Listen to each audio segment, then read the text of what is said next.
الحمد لله رب العالمين والصلاة والسلام على أشرف الأنبياء والمرسلين نبينا محمد وآله وأصحابه أجمعين أما بعد فأعوذ بالله من الشيطان الرجيم بسم الله الرحمن الرحيم إن الذين آمنوا وعملوا الصالحات إنا لا نضيع أجر من أحسن عملا صدق الله العظيم۔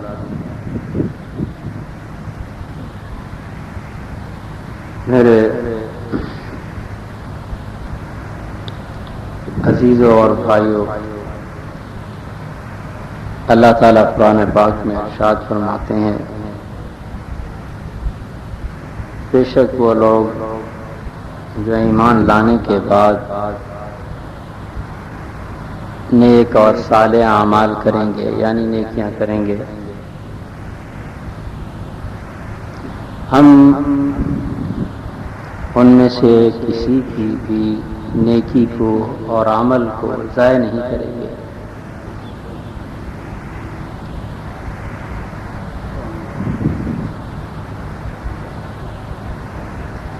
نیکیوں کی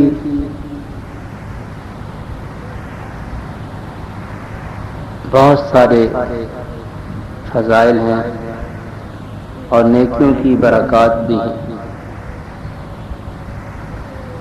جہاں نیکیاں ہوتی ہیں وہاں بدیاں ختم ہو جاتی ہیں، جہاں نیکیاں ہوتی ہیں وہاں اللہ کی رحمتیں اور برکتیں نازل ہوتی ہیں، جہاں نیکیاں ہوتی ہیں وہاں شیطان کا تسلط اور غلبہ ختم ہو جاتا ہے، اور جہاں نیکیاں ہوتی ہیں وہاں وبائیں نہیں آیا کرتی، مصیبتیں نہیں نازل ہوتی۔ نیکی اگر اللہ تعالیٰ کو خوش کرنے کے لیے ہے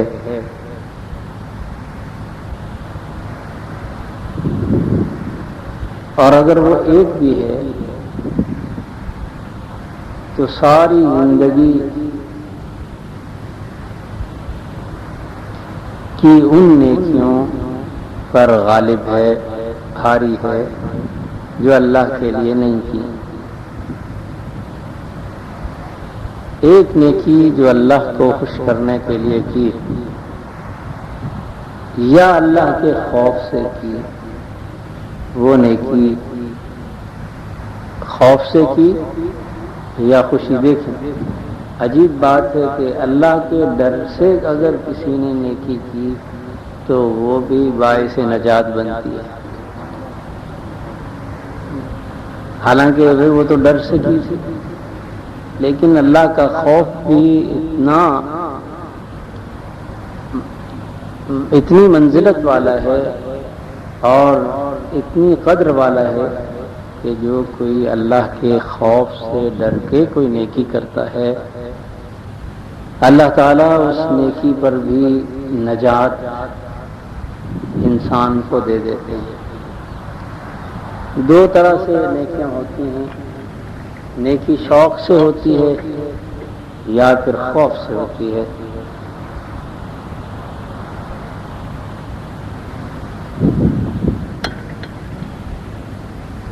جو شوق سے ہو، اللہ کی محبت اور خوش کرنے کا جس میں داعیہ ہو، یعنی انسان کی یہ کوشش ہو کہ وہ اپنے اس عمل سے اپنے رب کو راضی کر لے اور وہ رب اس کا راضی ہو جائے، تو وہ بھی مبارک ہے۔ اور وہ نیکی جو خدا کے ڈر سے ہو وہ بھی باعث رحمت ہے اور باعث برکت ہے۔ سورہ کہف میں 3 آدمیوں کا واقعہ آتا ہے۔ کہتے ہیں کہ 3 آدمی تھے، وہ سفر کر رہے تھے اور سفر کرتے کرتے ایک پہاڑ پر پہنچے، اس میں انہوں نے پناہ لی۔ جب پناہ لی تو پہاڑ کے اوپر سے ایک بہت بڑی چٹان اس غار کے منہ پر آ کر رک گئی جس میں وہ تینوں قیام پذیر تھے۔ اب ان کی نیکیاں دیکھیں، ان میں وہ نیکی بھی ہے جو شوق سے کی گئی اور وہ نیکی بھی ہے جو خوف سے کی گئی۔ ان میں کا ایک آدمی وہ تھا جو اپنی ماں باپ کی خدمت کیا کرتا تھا، اس کی بکریاں تھیں، جب تک وہ شام کو دودھ اپنی ماں کو نہیں پلا دیتا تھا، نہ اپنے بچوں کو پلاتا تھا، نہ اپنی بیوی کو پلاتا تھا، نہ خود پیتا تھا۔ بکریوں کا دودھ دھو کے لاتا تھا اور نہ اپنی ماں کو نہ خود پیتا تھا، نہ اپنی بیوی کو پلاتا تھا، نہ اپنے بچوں کو پلاتا تھا، جب تک کہ وہ اپنی ماں کو نہ پلاتا۔ اب یہ نیکی جو ہے اللہ کے کو خوش کرنے کی وجہ سے، اس لیے کہ ماں باپ کی خوشی میں اللہ کی خوشی ہے۔ حضور نے فرمایا کہ ماں باپ کی خوشی میں اللہ کی خوشی ہے اور ان کی ناراضگی میں اللہ کی ناراضگی ہے۔ وہ جس نے ماں باپ کو راضی رکھا وہ رب کو بھی راضی رکھ رہا ہے، اللہ پاک بھی اس سے راضی ہے، اور جو ماں باپ کو ناراض کر رہا ہے، دکھ دے رہا ہے، وہ بدبخت اللہ بھی اس سے ناراض ہیں اور ماں باپ بھی اس سے ناراض ہیں۔ تو جو اللہ پاک ناراض ہیں تو پھر ساری دنیا اس سے ناراض ہے، اللہ پاک اس سے خوش ہیں تو پھر ساری دنیا اس سے خوش ہے۔ تو وہ اپنی ماں کو جب تک پہلے دودھ نہ پلا دیتا تھا، نہ خود پیتا تھا، نہ بیوی کو پلاتا تھا، نہ بچوں کو۔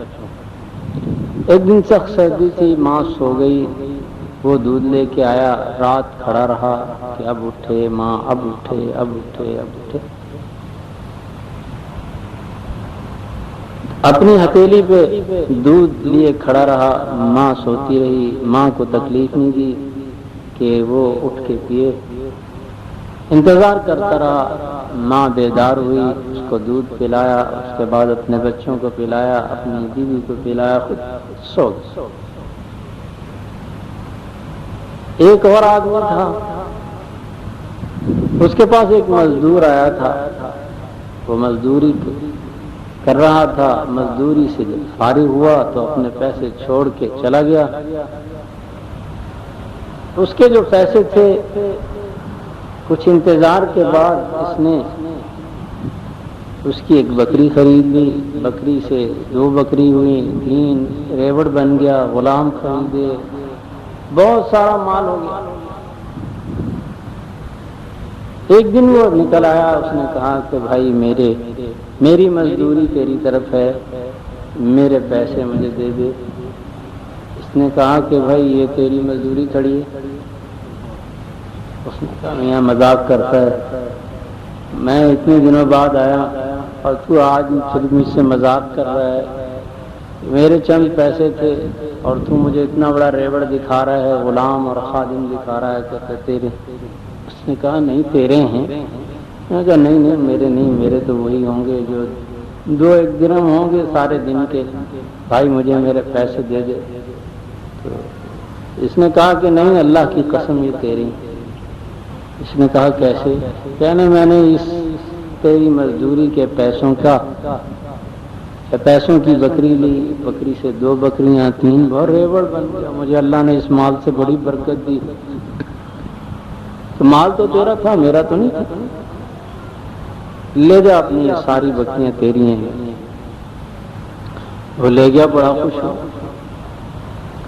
تیسرا آدمی یہ ہے اللہ کے خوف سے ڈرا، اس نے جو نیکی کی وہ اللہ کے خوف سے کی۔ اس کی ایک چچا زاد بہن تھی، بہت خوبصورت تھی، یہ اس پر عاشق تھا، کئی دفعہ ڈورے ڈالے لیکن وہ پاس نہ آئی۔ ایک وقت ایسا ہوا کہ اسے حاجت پڑی، ضرورت پڑی پیسوں کی، مفلس ہو گئی، اس نے پیسے مانگے، اس نے کہا کہ پیسے تو تب دوں گا جب خواہش پوری کرے گی۔ وہ مجبور تھی بیچاری، اس نے 120 درہم دینے کا وعدہ کیا اور یہ شرط رکھی۔ چنانچہ جب تیار ہو گیا، قریب ہوا، تو اس بچی نے کہا تجھے اللہ سے ڈر نہیں آتا؟ تو وہ خود اللہ والی تھی، خود اللہ سے ڈرنے والی تھی۔ اس نے کہا تو اللہ سے نہیں ڈرتا ہے؟ بس وہ بات ہی اس نے کہی، اس کے دل میں ایسی جا لگی وہ بات کہ یہ اللہ کے خوف سے پیچھے ہٹ گیا اور 120 درہم بھی اسے دی۔ یہ تو ان کی نیکیاں تھیں۔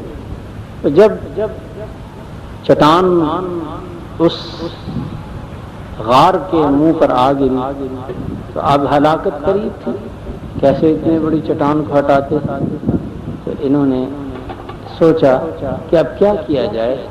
ان میں سے ایک نے کہا کہ اپنی مقبول نیکیوں کا صدقہ اور وسیلہ اللہ کو دو، اور اس کے وسیلے سے اور صدقے سے، یعنی نیک اعمال کے وسیلے سے اللہ سے دعا کرو، اللہ تعالیٰ اس مصیبت کو ہم سے ٹال دیں گے، ہٹا دیں گے، دور کر دیں گے۔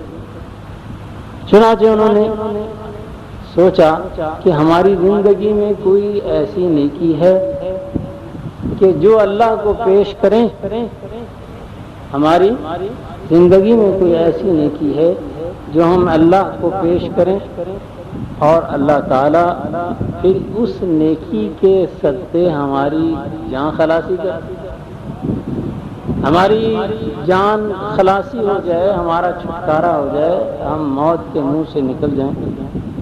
سوچتے رہے کہ ہماری زندگی میں کوئی ایسا عمل ہے جو اللہ کو پیش کریں۔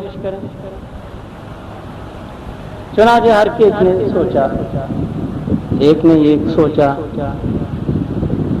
کہ میں نے اپنی زندگی میں ایک کام ایسا کیا تھا جو اللہ کو خوش کرنے کے لیے کیا تھا، کہ میں ساری رات دودھ لے کے کھڑا رہا اپنی ماں کے سرہانے، جب تک وہ بیدار نہ ہوئی میں نے اس کو دودھ نہ پلایا، میں نے اس کو اٹھایا نہ اور اس کو بیدار نہیں کیا۔ جب وہ اٹھی تو میں نے اسے دودھ پیش کیا۔ اللہ پاک، اگر یہ میں نے تیری رضا کے لیے، تجھے خوش کرنے کے لیے عمل کیا تھا تو اس چٹان کو، اس مصیبت کو ہمارے سے دور کر دے۔ اس نے یہ دعا کی، ہاتھ نیچے کیے، چٹان پرے ہو گئی۔ اب جگہ اتنی نہیں تھی کہ نکل سکیں، رستہ تو چھوڑا۔ دوسرے نے دعا کی، اس نے یاد کیا کہ میں نے اپنی زندگی میں کوئی عمل ایسا کیا ہے کہ جس کی بدولت میں نجات حاصل کر سکوں، میں بھی۔ اس نے یاد کیا، اس نے کہا کہ میرے پاس ایک مزدور کی مزدوری تھی تو میں نے اس کی بکری خریدی، بکری نے بچے دیے، ریوڑ بن گیا، غلام خریدے۔ تو جب وہ آیا مزدوری لینے تو میں نے ساری کی ساری اسے دے دی، سارا ریوڑ اسے دے دی۔ ہم تو مزدوری مار کے بیٹھ جاتے۔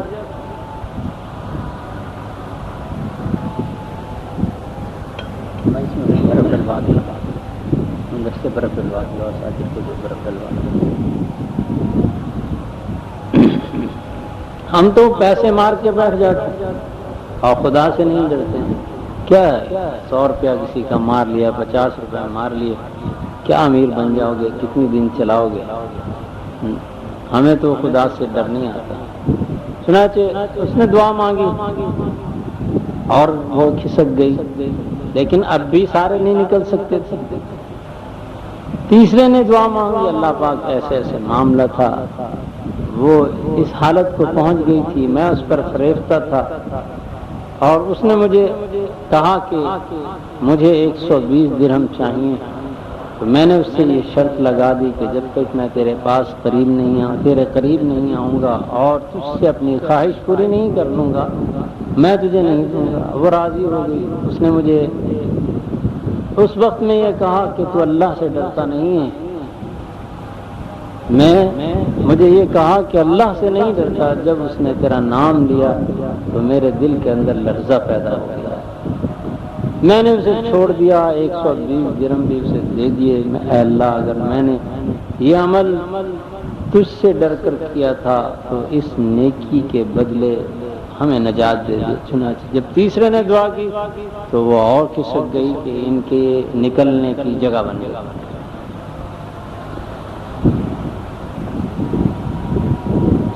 بات یہ ہے کہ اللہ تعالیٰ نے نیکیوں کے اندر برکات رکھی ہیں۔ نیکیاں جہاں قیامت کے دن باعث نجات ہوں گی، دنیا میں بھی مصیبتوں سے نجات پاتا ہے انسان۔ نیکیاں کر کے دنیا میں بھی انسان بہت ساری مصیبتوں سے، بلاؤں سے، آفات سے، حادثات سے، چلنے سے، غرق ہونے سے، ناگہانی حادثوں سے اللہ تعالیٰ اس کو محفوظ فرماتے ہیں نیکی کرنے کی برکت سے۔ تو دیکھو بھائی، اس کے کھاتے میں کوئی نیکی تھی تو اس نے خدا کو پیش کر دی۔ ہم اپنی طرف دیکھیں کہ ہماری زندگی میں 50 سالہ زندگی، 40 سالہ زندگی، 60 سالہ زندگی، 90 سالہ زندگی میں کوئی ایسا عمل ہے جو اللہ تعالیٰ کو پیش کریں اور کہیں کہ اس کے وسیلے سے ہمیں تو بخش دے، کہ اس نیکی پر ہمیں ناز ہو کہ ہاں ہم نے یہ عمل اللہ کو خوش کرنے کے لیے کیا تھا، اتنی عمر ہماری ہو گئی ہے، ہم نے کوئی ایسی نیکی کی ہے؟ یہ سوچنے کی بات ہے۔ پوری زندگی میں ہم نے کوئی ایسا عمل کیا کہ جس کو بطور وسیلہ اللہ کے حضور پیش کر دیں؟ کم از کم میں تو یہ کہوں گا کہ میں تو نہیں پیش کر سکتا۔ گناہ تو بڑے بڑے ہوں گے، خطائیں اور لغزشیں تو بہت بڑی بڑی ہوں گی جو چھپائیں گے، لیکن وہ چھپتی نہیں، خدا سے تو کوئی نہیں چھپتی۔ ہم نے خدا کو ناراض کرنے کے تو بہت سارے بڑے بڑے اعمال کیے، خدا کو ناراض کرنے کے تو بڑے بڑے عمل کیے ہیں، خدا کو راضی کرنے کے لیے کوئی ایسا عمل نہیں کیا جو بطور وسیلہ اللہ کو پیش کرے۔ یہ سوچنے کی بات۔ میں تو بعض دفعہ کہا کرتا ہوں، اللہ پاک تیری زندگی میں تو ایسی کوئی نیکی نہیں ہے جو آپ کے حضور پیش کر دوں۔ ہاں یہ گناہ ہیں، اتنی زندگی کے گناہ ہیں کہ شاید کوئی لمحہ اور کوئی ساتھ ایسی گزری ہو جو گناہ سے خالی ہو۔ صحیح بات ہے، اللہ کو پیش کرنے کے لیے ہمارے پاس کوئی نیکی نہیں ہے کہ جس کو ہم پیش کریں اور کہیں کہ اللہ پاک ہم نے فلاں مقام پر تجھ کو راضی کرنے کے لیے یہ عمل کیا تھا اور تجھ سے ڈر کر یہ عمل کیا تھا، لہذا ہمیں بخش دے۔ ہمارے اوپر آج جو مصائب ہیں، مصیبتیں ہیں، پریشانیاں ہیں، وہ ہماری اپنی ہی کرتوتوں کا نتیجہ ہے، بد عملیوں، بد اتواریوں کا نتیجہ ہے۔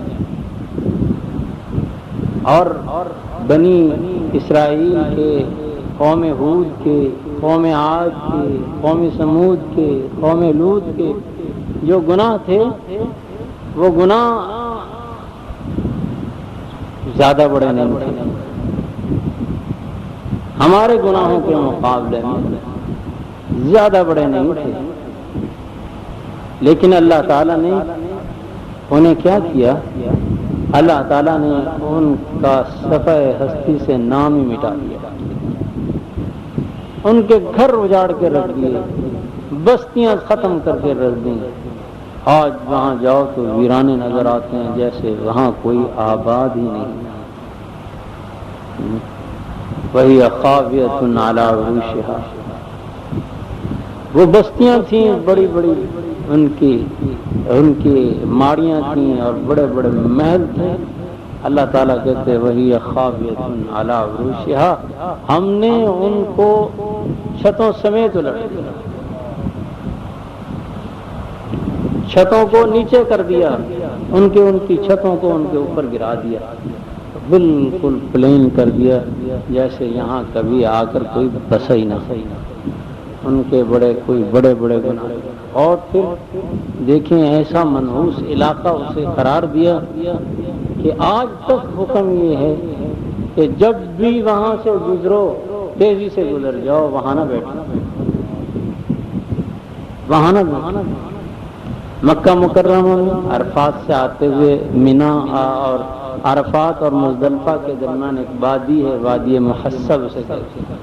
یہ وہ جگہ ہے جہاں اصحاب فیل، جہاں علم تری کیف فعل ربک باصحاب الفیل، اللہ تعالیٰ نے اصحاب فیل کے ساتھ جو کچھ کیا اس قصے کو قرآن پاک میں بیان کیا. یہ وہ جگہ ہے وادی محسب. عرفات سے آتے ہوئے اور مزدلفہ جاتے ہوئے درمیان میں تو یہاں حکم دیا، حالانکہ وہ حضور کی بعثت سے پہلے کا ہے، واقعہ حضور کی بعثت سے پہلے کا ہے، لیکن آج تک اس کا یہ حکم ہے کہ اس بستی سے تیزی سے نکل جاؤ کہ یہاں عذاب. اگر آپ وہاں بستی دیکھیں گے بستی نہیں ہے، وہاں بہترین روڈ بنی ہوئی ہے، لیکن وہاں لکھا وادی محسب. وہ وادی یہاں ہے کہ خبردار یہاں ڈیرا نہ لگانا.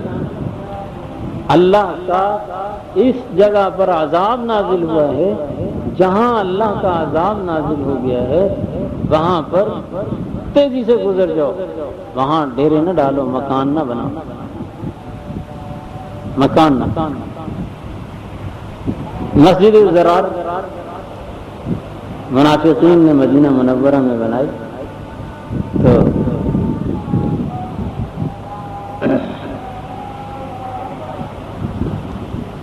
حضور صلی اللہ علیہ وسلم کو دعوت دی کہ آپ اس میں نماز پڑھائیں. جب آپ گئے تو آپ وہ مسجد کیا تھی، آپ کو قتل کرنے کی سازش تھی. چنانچہ حضور صلی اللہ علیہ وسلم کو منع کر دیا گیا. تو ایک حضور صلی اللہ علیہ وسلم کے پاس صحابی آئے، کہنے لگے یا رسول اللہ میرے پاس مکان نہیں ہے، مجھے مکان دے. آپ نے فرمایا جا وہ جگہ لے لے. اور کہنے لگا نہ جی نہ، میں تو وہاں نہیں جاتا، وہاں اللہ کی ناراضگی ہے، میں تو وہاں نہیں جاتا، میں وہاں نہیں جاتا، بے مکان رہ لوں گا، وہاں نہیں جاتا. ایک اور آئے کہنے لگے مجھے دے دیں، مجھے دے دیں. تم لے لو. تو جو گئے ان کے گھر والا کوئی بچا ہی نہیں، جتنا تھا گھر ہی تباہ ہو گیا. اسی طرح حضور صلی اللہ علیہ وسلم جب تبوک تشریف لے جا رہے تھے تو آپ نے فرمایا کہ وہاں پر قوم سمود کا مسکن ہے. تبوک جاتے ہوئے تو وہاں دیکھو اپنے وہاں کچھ کھانا پینا نہیں، غالباً آپ نے یہ فرمایا. تو جب صحابہ وہاں پہنچے اپنے اونٹ ٹھہرائے تو انہیں بھوک لگی تھی، انہوں نے اس جگہ کا پانی لے لیا، پانی لیا اور پانی سے آٹا گوندھ لیا. حضور صلی اللہ علیہ وسلم وہاں پہنچے کہ تم نے یہاں کھایا پیا؟ تو نے کہا نہیں یا رسول اللہ، پیا تو کچھ نہیں، بلکہ ہم نے یہ کیا کہ اس پانی سے آٹا گوندھ لیا، اس پانی سے، اس جگہ کی پانی سے آٹا گوندھ لیا. آپ نے فرمایا اس آٹے کو جانوروں کو کھلا دو، کوئی بندہ یہ آٹا نہ کھائے، یہ معذبین کا شہر ہے، اس کے پانی سے گندا ہوا آٹا بھی کوئی نہ کھائے. کیا ہے؟ چھوٹے چھوٹے گناہ انہوں نے کیے تھے، اور جو بھی گناہ کیے تھے ان گناہوں کی بدولت اللہ تعالیٰ کا عذاب وہاں نازل ہوا تھا. تو اللہ تعالیٰ نے اللہ کے رسول صلی اللہ علیہ وسلم نے آج تک اس جگہ پر ٹھہرنے، قیام کرنے، اس کی پانی کو استعمال کرنے اور وہاں پر کوئی کاروبار کرنے اور وہاں شہر بسانے سے منع فرمایا اس جگہ۔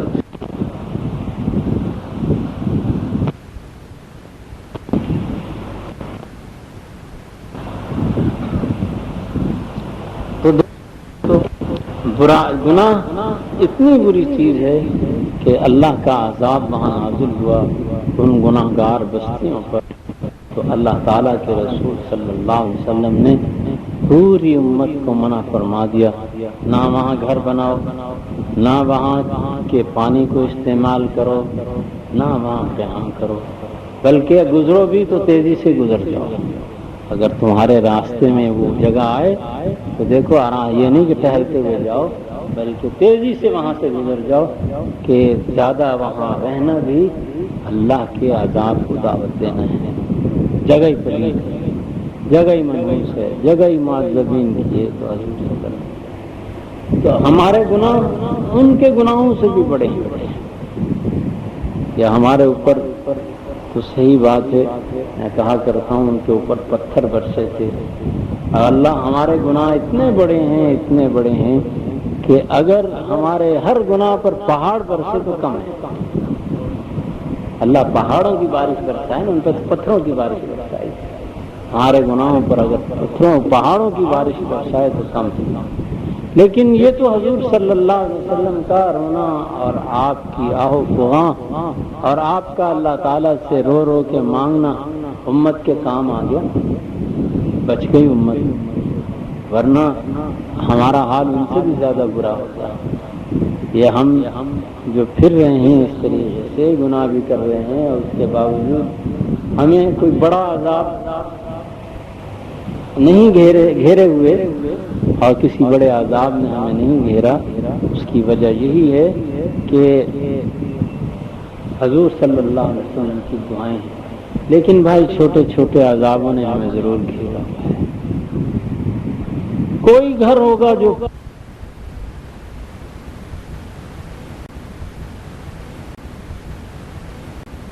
خدا کی رحمتیں آئیں گی؟ نہیں، خدا کی رحمتیں، بیماریاں آئیں گی۔ اور حضرت موسیٰ علیہ السلام نے پوچھا بھی تھا اللہ تعالیٰ سے، اللہ پاک آپ بندے سے جب ناراض ہو جاتے ہیں تو ہمیں کیسے پتہ لگے کہ آپ بندوں سے ناراض ہو جاتے ہیں؟ فرمایا کہ جب انہیں بارش کی ضرورت ہوتی ہے تو میں بارش روک لیتا ہوں، جب بارش کی ضرورت نہیں ہوتی بارش برسا دیتا ہوں۔ یہ ساری اللہ کی آپ دیکھو یہی، لیکن ہمارے اندر ذرا بھی لرزہ پیدا نہیں ہوتا، ہماری آنکھیں ذرا بھی عبرت کا نمونہ نہیں دیکھتی کہ ہمیں عبرت حاصل ہو جائے کسی چیز، نہ ہم مرنے والے سے عبرت حاصل کریں، نہ مصیبت زدہ سے عبرت حاصل کریں، نہ ڈوبنے والے سے عبرت حاصل کریں، نہ جلنے والے سے عبرت حاصل کریں، نہ ظالموں کے ظلم سے بے حس ہو گئے۔ جہاں گناہوں کے اور نقصانات ہیں، وہاں ایک نقصان یہ بھی ہے، وہاں گناہ کا ایک نقصان یہ بھی ہے کہ انسان کو بے حس بنا دیتا ہے، اس کے اندر سے حس جو ہے وہ نکل جاتا ہے، بالکل بے غیرت بنا دیتا ہے۔ تو دوستو اللہ تعالیٰ فرماتے ہیں ان الذین آمنوا وعملوا الصالحات انا لا نضيع اجر من احسن عملا، وہ لوگ جو ایمان لانے کے بعد صالح عمل کریں گے، انا لا نضيع اجر من احسن عملا، جس نے اخلاص سے اللہ کو خوش کرنے کے لیے کوئی عمل کیا، ہم اس کی مزدوری کو، اس کی محنت کو ضائع نہیں کریں گے۔ تو بھائی بات یہ ہے کہ اگر نیکیاں نہیں ہو سکتی تو کم از کم نیکیوں پہ شرمندہ ہی ہو، ابھی گناہوں پہ شرمندہ ہی تو ہو۔ اب گناہوں پہ شرمندگی بھی نہیں، اور اللہ تعالیٰ فرماتے ہیں انا انزلناہ فی لیلۃ القدر،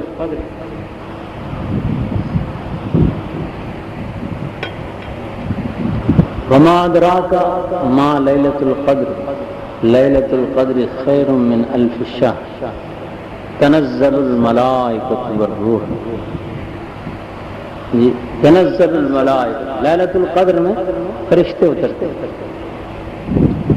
اللہ تعالیٰ کہتے ہیں ہم وہاں سے فرشتے اتارتے ہیں. کہاں؟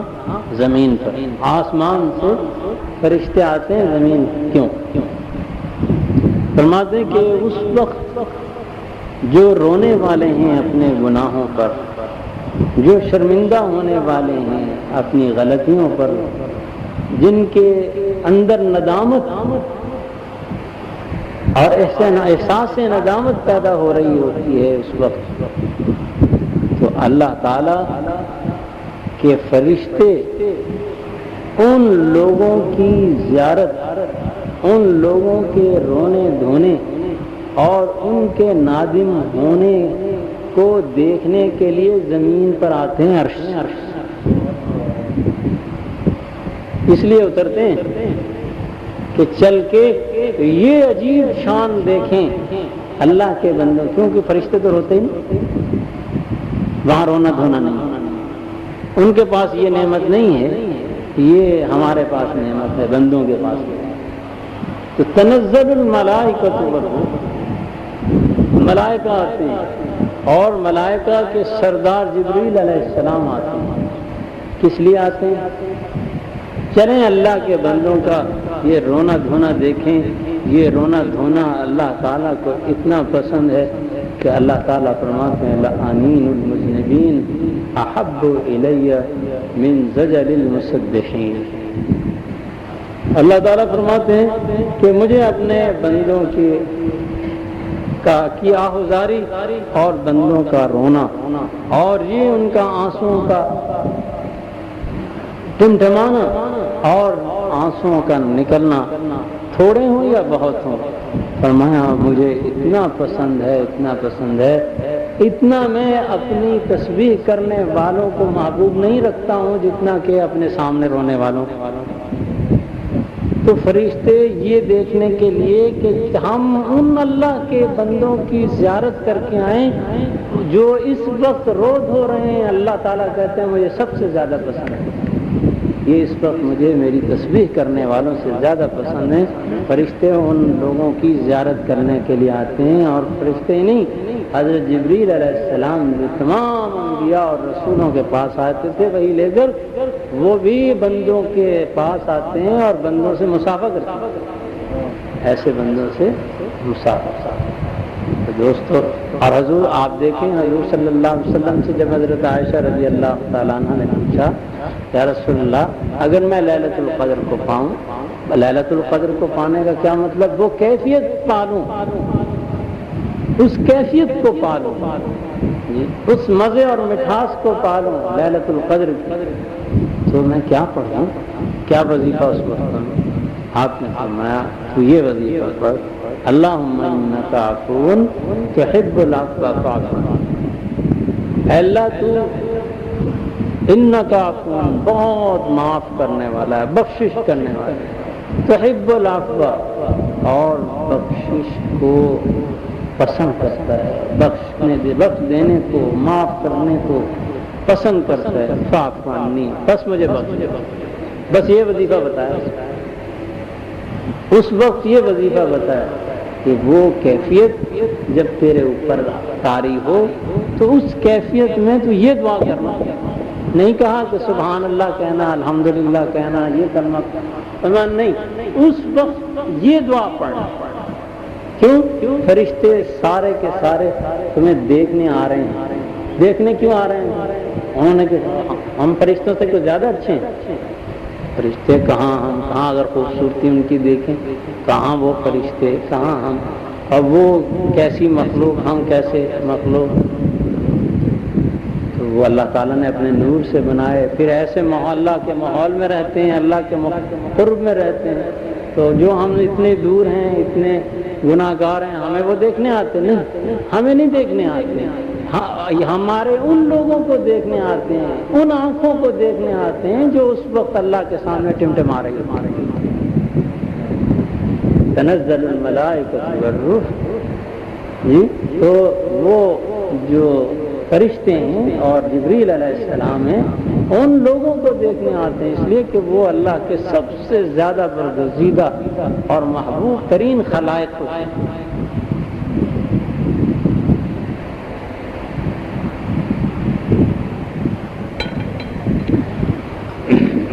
بنی اسرائیل کا ایک واقعہ ہے، مشہور ہے، میں نے پہلے بھی ایک دفعہ آپ کو سنایا۔ ایک آدمی تھا بیچارہ، بڑا بدعمل تھا، بڑا بدعمل تھا، اس کو بستی والوں نے باہر نکال دیا، شہر سے باہر نکال دیا۔ اس زمانے میں شہر میں فصیل ہوا کرتی تھی، جی فصیل ہوا، فصیل سے مراد یہ کہ چار دیواری ہوتی تھی شہر کی چار دیواری ہوتی تھی، تو اسے بستی والوں نے اپنی شہر کی حد سے فصیل سے باہر نکال دیا اور کہا کہ تو داخل نہیں ہوگا، تو بد کردار ہے، بد اتوار ہے، ہم تجھے یہاں سے نکالتے ہیں۔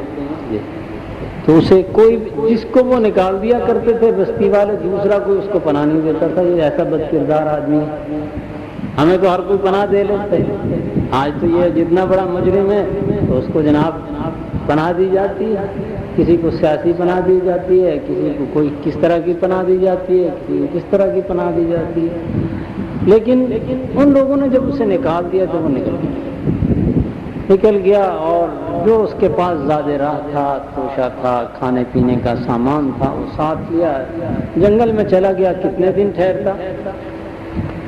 کچھ دن ٹھہرا، جب کھانا پینا ختم ہو گیا، کمزوری لاحق ہو گئی، پانی بھی نہیں تھا وہ بھی ختم ہوا، خوراک بھی ختم ہوئی، آخر دیکھا کہ مجھے اب موت نے ضرور آ کے گھیر لینا ہے۔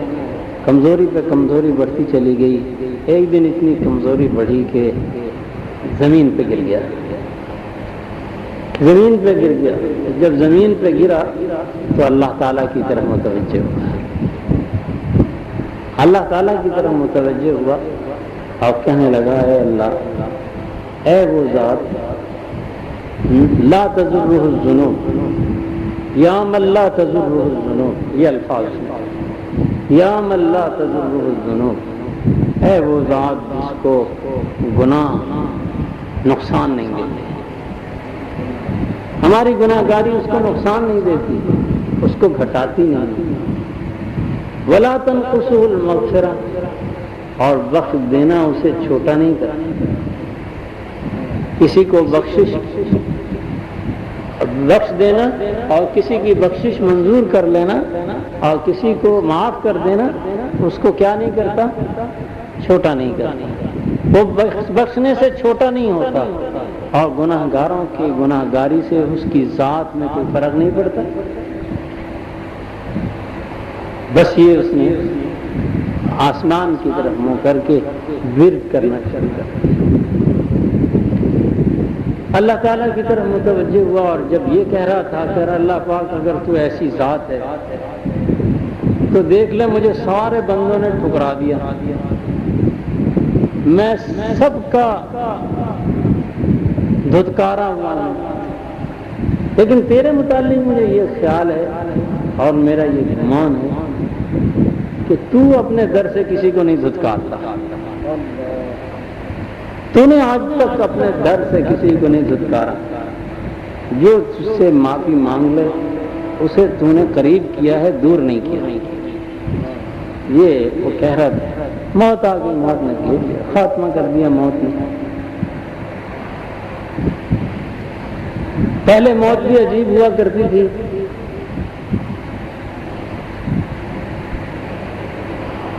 کہ گر کر آیا کرتی تھی، گر جاتے تھے، بعد میں موت آتی تھی، اب مر کر گرتے ہیں، پہلے مرتے ہیں بعد میں گرتے ہیں، اب توبہ کی توفیق بھی نصیب نہیں ہوتی، اس لیے کہ تمہارے پاس جو اللہ کے لیے وقت نہیں تو اللہ کے لیے، اللہ کے پاس بھی تمہارے لیے مغفرت کا وقت نہیں۔ کتنے ہم ڈٹائی سے کہتے ہیں بھائی نماز پڑھ لیا کرو، وقت ہی کوئی نہیں، بس جی وقت نہیں ملتا، دنیا میں اتنے مگن ہیں کہ نہ خدا کا نام لینے کا، نہ خدا کی یاد کرنے کا، نہ تلاوت قرآن کا، نماز کا، کسی کا ہمارے پاس وقت ہی نہیں کرتی۔ تو اب ہم گرتے ہیں تب مرتے ہیں۔ پہلے کیا ہوتا تھا؟ پہلے گرتے تھے پھر مرتے تھے۔ اب کیا کرتے ہیں؟ اب کیا ہوتا ہے؟ اب اس کے برخلاف ہوتا ہے۔ اب پہلے مرتے ہیں بعد میں گرتے ہیں۔ اللہ تعالیٰ توبہ کی بھی توفیق نہیں دیتے، گناہگاریاں بھی ہوتی ہیں، ظلم تھوڑے کیے ہم نے۔ تو اللہ تعالیٰ تو اس نے وہ اللہ تعالیٰ کی طرف متوجہ ہوا اور یہ باتیں کرتا رہا اللہ سے کہ کرتے کرتے اسے موت آ گئی۔ یہ توبہ تھی اس کی، وہ یہ باتیں کرتے کرتے مر گیا۔ اللہ تعالیٰ نے حضرت موسیٰ علیہ السلام کو وحی کی، میرا ایک بندہ فلاں بیابان جنگل میں مر گیا، اس کا جا کے کفن دفن کرو، اور ان بنی اسرائیل والوں کو کہو جو اس کا جنازہ پڑے گا میں اسے بخش دوں گا۔ وہ چلے گئے۔ دیکھو سچی توبہ تھی، اللہ نے اپنے نبی کو کفن دفن کے لیے بھیج دیا۔ آدمی گناہ گار تھا لیکن صدق دل سے آخری وقت میں خدا کی طرف متوجہ ہوا۔ اللہ تعالیٰ کو اس کی سچی توبہ اتنی پسند آئی کہ وقت کے نبی کو اس کے کفن دفن کے لیے بھیجا،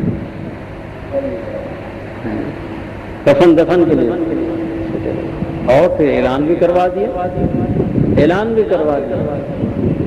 کہ جناب وہ مر گیا ہے، تو جو اس کی جنازے میں شریک ہوگا وہ کیا ہوگا؟ اس کی بخشش ہوگی، اس کی بخشش کرنی۔ جب وہ گئے انہوں نے دیکھا، آدمی کو دیکھا، انہوں نے کہا یہ تو بد اتوار تھا، گناہ گار تھا، اس کو تو ہم نے اپنی بستی سے اونچا نکالا تھا، تو کہہ رہا ہے کہ اس کی نماز جنازہ جو پڑھے گا اس کی بخشش ہوگی؟ یہ کیسے ہوگا؟ یہ تو نیک آدمی بھی نہیں تھا۔ حضرت موسیٰ علیہ السلام اللہ سے گویا ہوئے کہ اللہ پاک جی تیرے بندے تو یوں کہتے ہیں۔ اللہ تعالیٰ نے کہا بندے صحیح کہتے ہیں، انہوں نے تو اسے نکال دیا تھا لیکن ہماری رحمت نے تو اسے گھیر لیا۔ ہم نے اپنے بندوں میں سے تو نہیں اسے خارج کیا۔ اس نے موسیٰ ایسے ہمیں کہا یا من لا تضرہ الذنوب ولا تنقصہ المغفرہ، اے وہ ذات جس کو گناہ گاری نقصان نہیں دیتی، جس کو مخالفت نقصان نہیں دیتی، اور جس کو معاف کرنا گھٹاتا نہیں بلکہ بڑھاتا ہے، تو مجھے بخش دے۔ اور اللہ اگر ایسا نہیں ہے تو ایسی ذات نہیں ہے تو پھر میں اپنے یہ ہونٹ سی لیتا ہوں تو میرا سوال سنے گا بھی نہیں۔ اگر تو ایسی ذات ہے تو پھر تو تو مجھے بخش دے، اگر تو ایسا نہیں تو پھر میرا تجھ سے سوال بھی نہیں، پھر میرا تجھ سے کوئی سوال بھی نہیں۔ مر گیا۔ اس نے موسیٰ ایسی بات ہم سے کی تھی کہ سارے سہارے چھوڑ کر ہماری طرف آیا تھا، اور ہماری طرف پھر یہ متوجہ ہوا، ہماری رحمت سے جوش آیا، اور یہ بڑا کم ہمت تھا۔ اللہ نے فرمایا موسیٰ یہ بڑا کم ہمت تھا، اس نے کہا کہ مجھے بخش دے۔ ہمیں یہ اس وقت اتنا بھا رہا تھا، اتنا پسند تھا، ہم اس کو اتنی رحمت کی نگاہ سے دیکھ رہے تھے، عنایت کی نظروں سے دیکھ رہے تھے، اور قرب ہمارا اسے اتنا حاصل تھا کہ اگر یہ اس وقت کہہ دیتا اللہ پوری مخلوق کو بخش دے تو ہم پوری مخلوق کو بخش دیں، پوری مخلوق کو بخش دیں۔ حضرت یاد آیا اس پہ مجھے کہ محمود غزنوی رحمہ اللہ بادشاہ تھے، سومناتھ کا مندر فتح نہیں ہو رہا تھا، سومناتھ کا مندر فتح نہیں ہو رہا تھا، بڑی کوششیں کی فتح نہ ہو، تو کچھ دنوں بعد سوچا کیا کروں۔ ان کے والد سبکتگین کو حضرت ابو الحسن خرقانی رحمۃ اللہ علیہ نے ایک کپڑا دیا تھا اور کہا تھا سبکتگین کبھی تمہارے کام آئے گا۔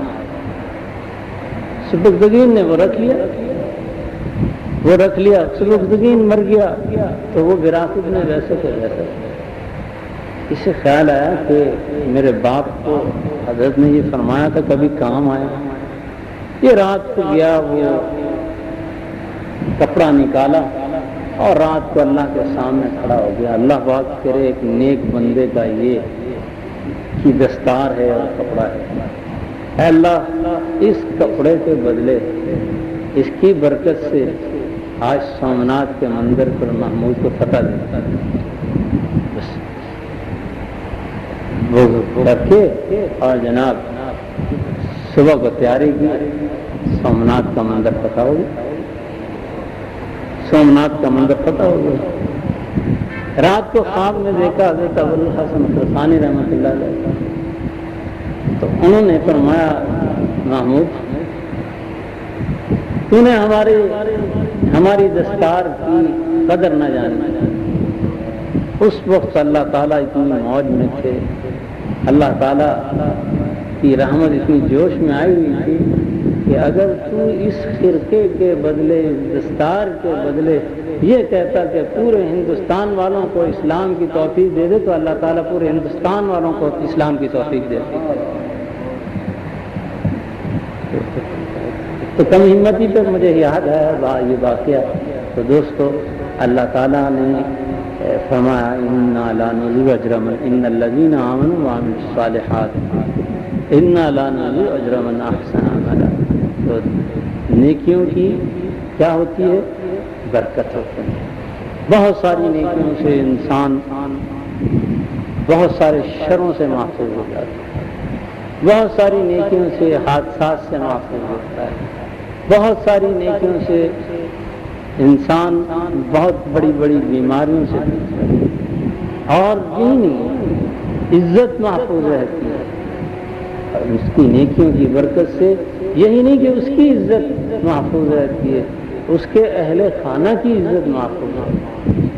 حضور صلی اللہ علیہ وسلم جب سفر میں جایا کرتے تھے تو دعا مانگا کرتے اللہم انی اعوذ بک من وعثاء السفر، اے اللہ میں سفر کے خطرات سے تجھ سے پناہ مانگتا ہوں، وکآبۃ المنظر اور وکآبۃ المنظر، اور اے اللہ جب میں واپس لوٹوں تو میں اس بات سے بھی پناہ مانگتا ہوں کہ گھر میں آ کے جو برا منظر دیکھوں، وسوء المنقلب فی المال والاہل والولد، اور جب میں گھر لوٹوں تو میں گھر میں کوئی برائی دیکھوں کہ میرا بچہ مر گیا، میرا بچہ اپاہج ہو گیا، میری اولاد کو یہ غم حاصل ہو گیا، میرا گھر ڈھہ گیا، میرے مویشی مر گئے، میں یہ وسوء المنقلب فی المال والاہل والولد۔ حضور صلی اللہ علیہ وسلم یہ دعا کرنا۔ تو جب آدمی سفر میں بھی جاتا ہے تو نیکی کرتا ہے تو اس کی نیکی کی وجہ سے گھر بھی محفوظ ہے۔ نیکی کی بہت برکات ہیں بھائی، نیک بندوں کی جب کی برکات ہیں تو نیکی کی برکات ہیں، اصل تو نیکی کی برکات ہے۔ جب نیکیاں کرے گا تو نیک بنے گا، نیکیاں کرے گا تو نیک بنے گا۔ نیکیاں بھائی، نیکیوں کو چھوٹی سی چھوٹی نیکی کو حقیر نہ جانو، اور بڑی سے بڑی نیکی پر اتراؤ نہیں، چھوٹے سے چھوٹے گناہ کو حقیر نہ سمجھو، اور بڑے سے بڑے گناہ سے بے خوف نہ ہو۔ چھوٹا گناہ ہی جہنم میں لے جانے کے لیے کافی ہو جائے گا، اور بعض دفعہ چھوٹی نیکی ہی کی وجہ سے انسان کی بخشش ہوتی ہے۔ حضور نے فرمایا تھا حضرت معاذ رضی اللہ تعالیٰ عنہ کو کہ اگر تجھے اپنے چلو سے پانی کسی کو پلانا پڑ جائے تو اس کو بھی حقیر نہ جاننا، چھوٹی نیکی نہ سمجھنا، کہ اس پہ بھی مغفرت ہو سکتی ہے۔ کسی چھوٹی سی چھوٹی، ایک بزرگ چاہ رہے تھے تو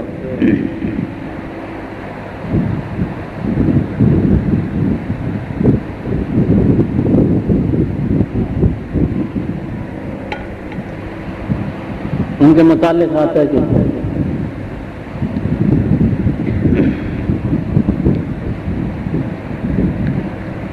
ایک انہوں نے راستے میں انار کا دانہ دیکھا، اٹھایا، بسم اللہ پڑھی، کھا گیا، یہ اللہ کی نعمت کھا گیا۔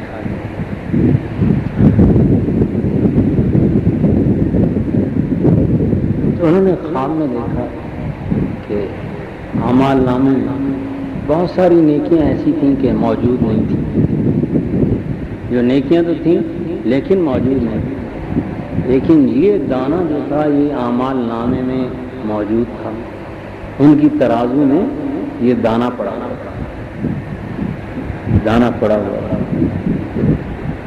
تو انہوں نے پوچھا اللہ میاں میں نے اور بھی بہت ساری نیکیاں کی، انہیں تو یہاں نہیں پا رہا ہوں، لیکن یہ چھوٹی سی حقیر سی نیکی تھی، میں نے تو اسے نیکی بھی نہیں سمجھا تھا، بس ایسے اٹھا کے بسم اللہ نعمت کے طور پہ کھا لیا۔ یہاں اللہ تعالیٰ نے فرمایا کہ تو نے ہماری نعمت کی قدر کی، تھا تو دانا ایک چھوٹا سا، لیکن نعمت ہماری کی قدر کر کے تو نے کھایا تھا، لہذا اس کو ہم نے اب تیرے ترازو میں رکھ دیا۔ تو چھوٹی سی چھوٹی نیکی کو بھی بھائی یہ حقیر نہ جانو، اور بڑی چھوٹی سی چھوٹی برائی کو بھی حقیر نہ جانو۔ حضور فرماتے ہیں کہ مومن جب کوئی گناہ کرتا ہے تو اس کا گناہ اسے ایسا بھاری لگتا ہے جیسے کہ پہاڑ اس کے اوپر آ کر گر گیا، اور منافق جب کوئی گناہ کرتا ہے تو اسے ایسے لگتا ہے کہ ناک پر مکھی بیٹھی تھی اڑ گئی، جیسے اس نے کچھ نہیں کیا، اس کا کوئی وزن نہیں ہوتا، بے وزنی سمجھتا ہے، اور اسی طرح برائیوں کو، اور یہیں سے ابتدا ہوتی ہے برائی کرنے کی۔ جب چھوٹی نیکیوں کو غیر اہم سمجھتا ہے، چھوٹی برائیوں کو غیر اہم سمجھتا ہے، تو پھر بڑی بڑی برائیاں کرنا اس کے لیے کوئی اہمیت کی چیز نہیں ہے۔ یہی ہر چیز پہلی چھوٹی نیکیاں کرو گے تو بڑی کی طرف آؤ گے، اسی طرح چھوٹی برائیاں کرو گے بڑی برائیوں کی طرف آؤ گے۔ اگر چھوٹیوں سے ہٹ جاؤ گے تو بڑیوں کی طرف جاؤ گے، اور اگر چھوٹی نیکیاں کرو گے تو بڑیوں کی طرف آؤ گے۔ اللہ پھر بڑی کی توفیق دے۔ آخر دعوانا الحمدللہ رب العالمین، والصلاۃ والسلام علی اشرف نبینا محمد وآلہ وصحبہ اجمعین۔ اللهم يا مسبب الأسباب يا مفتح الأبواب يا مقلب القلوب والأبصار يا خالق الليل والنهار يا ذليل المتحيرين يا أمان الخائفين يا غياث المستغيثين أغثنا توكلنا عليك ونفوض أمورنا إلى الله إن الله بصير بالعباد بألف ألف لا حول ولا قوة إلا بالله العلي العظيم بسم الله الرحمن الرحيم لا إله إلا أنت سبحانك إني كنت من الظالمين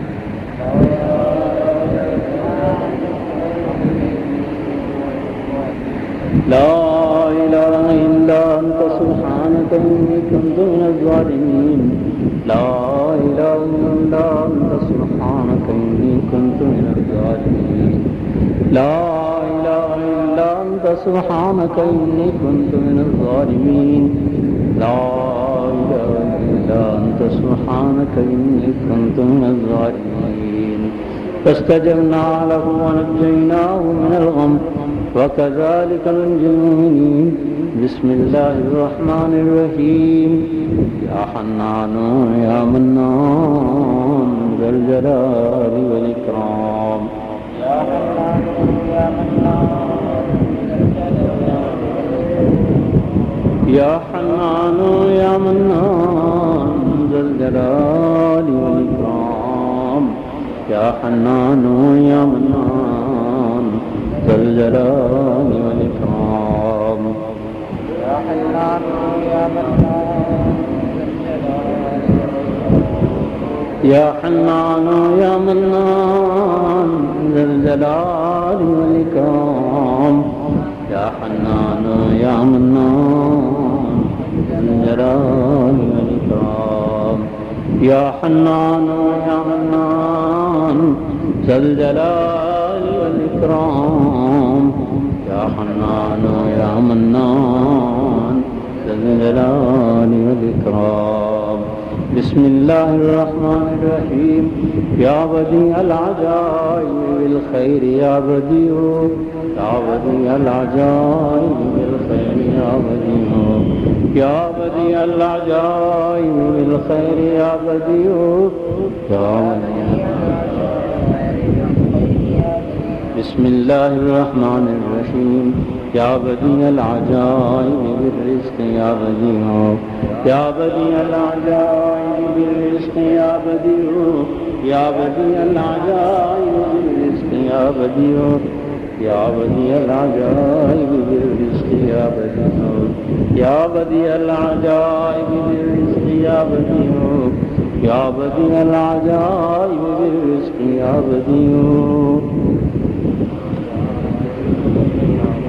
بسم الله الرحمن الرحيم لا حول ولا قوة إلا بالله لا حول ولا قوة إلا بالله لا حول ولا قوة إلا بالله العلي العظيم. بسم الله الرحمن الرحيم يا رحمن يا رحيم يا الله يا كريم يا رحمن يا رحيم يا رحمن يا رحيم يا الله يا كريم يا رحمن يا رحيم يا الله يا كريم يا رحمن يا رحيم يا الله. بسم الله الرحمن الرحيم يا من لا